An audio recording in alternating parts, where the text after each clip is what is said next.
बिस्मिल्लाहिर्रहमानिर्रहीम। अस्सलाम वालेकुम नाज़रीन, क्लिनिक ऑनलाइन के साथ आपका मेज़बान डॉक्टर शहजाद हसन मामूल हाज़िर खिदमत है। एक नए प्रोग्राम, एक नए मौजू और एक नए मेहमान के साथ। नाज़रीन, कैलकुलेशन की अगर बात करें, जिस तरह से आप कोई घर बना रहे होते हैं तो आप पूरा कैलकुलेट करते हैं ना कि इसमें ड्राइंग रूम इतने साइज़ का होगा, बेडरूम के ये साइज़ होंगे, कवर्ड एरिया इतना होगा, फ्रंट इतना होगा। और अगर उसमें कैलकुलेशन सही रहे बनने में और तो आपका बड़ा मज़ा भी आता है, लेकिन अगर कैलकुलेशन बिगड़ जाए तो फिर प्रॉब्लम्स भी हो जाती हैं।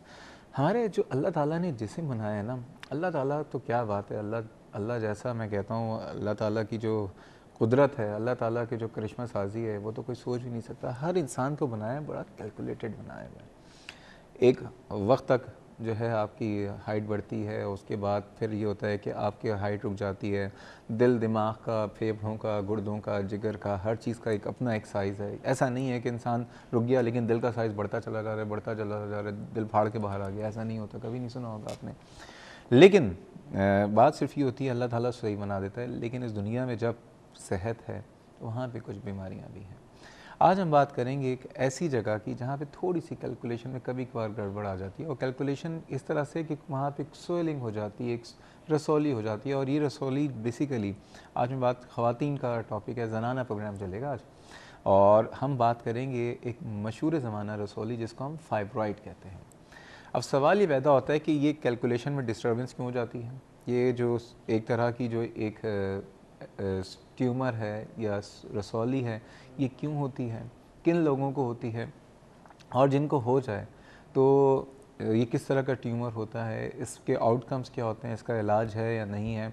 क्या अगर किसी खातून को ट्यूमर है या फाइब्रॉइड है इस तरह का, तो उसके अगर प्रेगनेंसी अगर हो रही है तो वो किस तरह से की जा सकती है, इसको किस वक्त इसकी कोई दवा है, इसको किस तरह निकालना चाहिए, इसको डायग्नोज कैसे करते हैं, सारी बातें करेंगे। और जैसा कि आपको बताएं कि बराह रास्त प्रोग्राम कर रहे हैं, आप भी शामिल हो सकते हैं अपने सवालात, अपने शुबूत के साथ। नंबर है 35305778 और 79। कराची से बाहर की व्यूअर्स नंबर डायल करने से पहले डायल करें कराची कोड, दैट इज़ 021। आइए आज के मेहमान से तारुफ़ कराता हूँ। डॉक्टर साहिबा आज हमारे साथ जो मौजूद हैं, ज़ाहिर बात है ख़वातीन का टॉपिक है तो फिर डॉक्टर साहिबा ही होंगी। और माशाल्लाह वो लाहौर से उनका ताल्लुक़ है लेकिन कराची आ चुकी हैं, और बहुत अच्छी गायनेकोलॉजिस्ट हैं, बहुत अच्छी ऑब्स्टेट्रिशियन हैं, डॉक्टर शाहिना इश्तियाक साहिबा। और सबसे बड़ी बात यह है कि बहुत बाइखलाक और बहुत ही मॉडेस्ट किस्म की खातून है। Assistant professor of gynaecology and obstetrician है, ज़ियाउद्दीन यूनिवर्सिटी इन हॉस्पिटल से इनका ताल्लुक़ है। अस्सलाम वालेकुम डॉक्टर साहिबा। अस्सलाम वालेकुम, क्या हाल है आपका? अल्हम्दुलिल्लाह। डॉक्टर साहब ये बताइए, अगर डॉक्टर का अखलाक अच्छा हो तो मरीज़ों को कितना फ़ायदा होता है? डॉक्टर का इखलाक अच्छा हो तो मरीज़ आधे ठीक हो जाते हैं, है ना? जी हाँ बिल्कुल। मतलब डॉक्टर की मीठी ज़बान जी, हर मर्ज़ का बेहतर इलाज होता है मर्ज़ का इलाज तो होता एक ही तरह से है, कि जी उसके। हाँ, लेकिन साथ ही अगर मीठी ज़बान है तो आप एक तो सवाब बहुत कमा रहे हैं अगर किसी से अच्छे अल्फाज में बात करें, और दूसरा ये कि मरीज़ को तसल्ली हो जाती है, आपसे खुल के अपनी बात बयान कर सकता है और आपको अपना समझता है।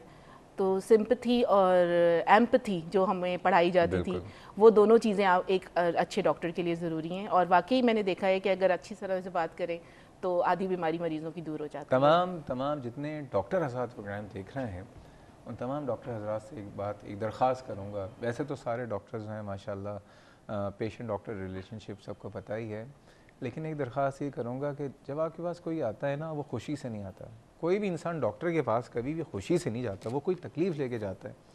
और अगर आप उससे ज़रा सी नरमी से, प्यार से, मोहब्बत से और मीठी ज़बान से गुफ्तगू कर लेना, यकीन कीजिए आधा तो वहीं पे सही हो जाता है साइकोलॉजिकली। और बाकी ये कि उसको बीमारी भी उतनी ज़्यादा तकलीफ दे नहीं लगती, उसको हिम्मत बन जाती है। डॉक्टर साहब आते हैं फाइब्राइड के ऊपर, क्या है ये, किस बला का नाम है? फाइब्रॉइड बहुत कॉमन बीमारी है और इसको आम ज़बान में रसौली भी कहा जाता है। रसौली ये यूट्रस की है और इसमें ये होता है कि ये ट्यूमर है, जी हाँ, ये एक तरह से ट्यूमर है, लेकिन ये ट्यूमर खुदा न खास्ता मेलिग्नेंट नहीं है। यानी कि अगर किसी को फाइब्रॉइड है तो वो इतना परेशान ना हो कि भाई मुझे तो कैंसर हो गया है। नहीं, ये बताइए, मैं आप इस लोगों के लिए सिंप्लीफाई कर देता हूँ। ट्यूमर की आपने बात की, जब जी ट्यूमर का नाम सुनते हैं ना, तो अभी हमने कुछ दिन पहले ब्रेन ट्यूमर्स पे भी किया था, तो ये दोबारा मैं चाहूँगा कि आपसे ये आप बताइए कि ट्यूमर कितनी किस्म के होते हैं? देखिए, ट्यूमर जिसको या आम ज़बान में रसौली कहते हैं, वो दो तरह के होते हैं। एक बिनाइन یا عام رسولی جسے کہیں گے، اور ایک میلیگننٹ یعنی کہ جس میں کینسر کے حصے موجود ہوں یا کینسر کے سیلز موجود ہوں. جو بینائن رسولیاں ہیں یا بینائن ٹیومرز ہیں اس میں سب سے کامن ہے یوٹرائن فائبرائڈ. اور یہ کہ اپنی جگہ پہ رہتے ہیں، یہ اپنی جگہ پہ رہتے ہیں، بڑھتے بھی ہیں، لیکن اس میں یہ بہت کم دیکھا گیا ہے کہ وہ کینسر بن جائیں. یعنی کہ اگر 100 مریض آپ کے پاس آئیں گی جن کو کہ یوٹرس میں فائبرائڈ ہوگی، اس میں سے صرف 1% 1% چانس ہے کہ خدا نخواستہ ان کو میلیگننسی یا میلیگننٹ چینج اس ٹیومر میں آئے. تو میلیگننسی کس کو کہتے ہیں؟ کینسر کیا ہوتا ہے، ذرا یہ بھی بتا دیجیے. دیکھیے ہمارے باڈی میں تمام سیلز جو کہ ملٹیپلائی کر رہے ہوتے ہیں، روزانہ سیلز بنتے ہیں، ٹوٹتے ہیں، پھر نئے بنتے ہیں، تو وہ ایکٹیولی ملٹیپلائنگ سیلز ہوتے ہیں. جب کوئی چیز ایکٹیولی ملٹیپلائی ہو رہی ہوتی ہے تو اس میں کبھی کبھار کوئی نہ کوئی ایسی پرابلم آ جاتی ہے جینیٹیکلی بھی، یا کوئی ریڈیشن ایکسپوجر یا انوائرمنٹل پرابلمس کی وجہ سے، کہ وہ جو ایکٹیولی ڈیوائڈنگ سیلز ہیں یعنی کہ جو تیزی سے ٹوٹتے بنتے سیلز ہیں ان میں کبھی کبھار کچھ اوور ہو جاتے ہیں. جیسے کہ جیسے خدا نے جو قدرت نے نظام بنایا ہے کہ ہر چیز ایک ہارمنی میں ہے، وہ ہارمونی ختم ہو جاتی ہے سمجھ لیجئے، اور وہ ایبنارملی گرو کرنا شروع کر دیتے ہیں، اور جس کی وجہ سے اس میں کینسر کی چینجز آ سکتی ہیں. لیکن اصل بات یہ ہے کہ جو یوٹرائن فائبرائڈ ہیں اس میں وہ بڑھتے تو ہیں لیکن وہ اس طرح نہیں بڑھتے کہ خدا نخواستہ ان میں کینسر کے سائنز آ جائیں. اپنی یوٹرس میں رہیں گے، یوٹرس سے پھیپڑے میں نہیں چلے جائیں گے، دماغ میں نہیں چلے جائیں گے، ہڈی میں نہیں جائیں گے، ایسے نہیں ہوگا.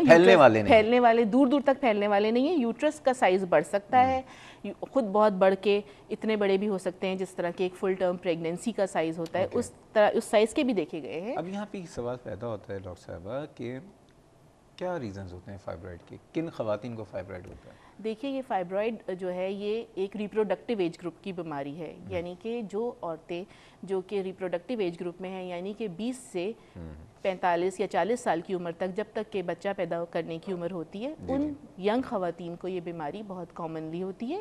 اور یہ ٹیومرز یا رسولیاں یہ ہوتی ہیں ہارمون ڈیپینڈنٹ، یعنی کہ جو باڈی میں ایسٹروجن ہارمون ہے جس کی وجہ سے عورت کو ہر مہینے ماہواری آتی ہے یا بچہ پیدا کرنے میں، حمل ٹھہرنے میں مددگار ہوتے ہیں. یہ ہارمونز ان ہارمونز پہ ڈیپینڈنٹ ہوتے ہیں. کچھ عورتوں کی یوٹرس کے جو سیلز ہیں وہ ان ہارمونز سے زیادہ ایکٹیویٹ ہو جاتے ہیں اور ان کا سائز بڑھنا شروع ہو جاتا ہے اور وہ ٹیومر کی فارم اختیار کر لیتے ہیں. اچھا، یہ مطلب جینیٹک ریزن ہے اس کے پیچھے یا کوئی لائف اسٹائل کا کوئی ریزن ہوتا ہے؟ دیکھیے جینیٹک بھی کہہ سکتے ہیں لیکن زیادہ تر یہ ہارمون ڈیپینڈنٹ ہوتے ہیں.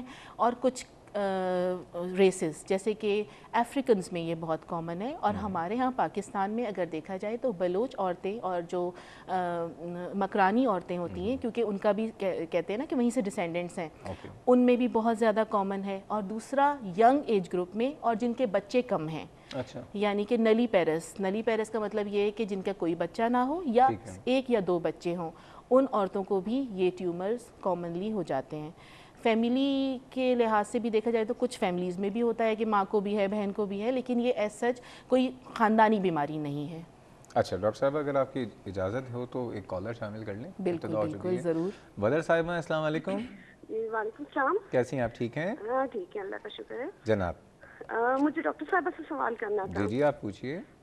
جی سوال یہ ہے کہ میرا کوئی 8 سال پہلے فائبرائڈ کا آپریشن ہوا تھا، تو ڈاکٹر نے اس وقت وہ صرف اونلی فائبرائڈ واز ریمووڈ.